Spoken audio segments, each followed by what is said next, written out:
All right, guys, time for an update. We've been making some great improvements even in the last few days. Just wanted to share some of those with you. I like to log in with my LinkedIn profile. It's just a one-click, nice one. Also, when you start to get more projects, being able to search for those. So if I enter into this project, inside of a plan section now, so if we move to the executive summary, instead of having a pencil for editing the title and a pencil for the body, we've combined them into one pencil. And when you click on that pencil, it opens the edit mode, and we can change the type, the name, and the description all at the same time, and then start editing the main body. One of the things you'll notice with the main body is that the text size, the default text size, is smaller now, so we can fit more content on the screen. Still the same good structure, so that when you have BIM sections, plan sections from other projects, and you bring them together, they all look and feel the same. We have, and you hit the check button to come out. We've changed the formatting of the telephone number to accept other formats because we've got lots of international, so there was restrictions on that before.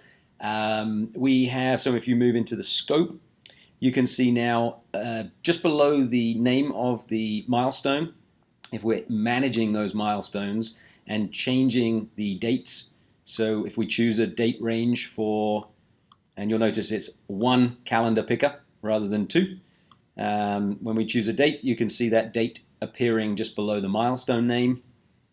The LOA, so if we have a 500 for as-built, you can see the LOA scale is much easier to choose from. We have a select all for selecting and deselecting sets of elements. One of the cool things inside of, for example, standard foundations is you guys keep on sharing some great feedback on what content you would need, what elements. And so we have the ability to add in our content library all of those elements. One of them, thanks Darren, is the wall foundation zones of influence and the column, essentially zones of influence on foundations. And so therefore now you get a choice whether you're going to model them or not model them. Pretty cool, being a lot more flexible. When you are adding, so if we add a new BIM use, and now if we call it a name, call this Handover,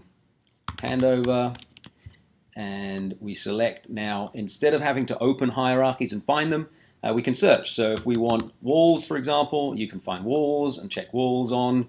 If we would like to have the plumbing, you can find plumbing and check where the plumbing is. So a lot faster to get to what content you would like to see in your BIM uses. So you can see this Handover BIM use I created very quickly with these 6 areas.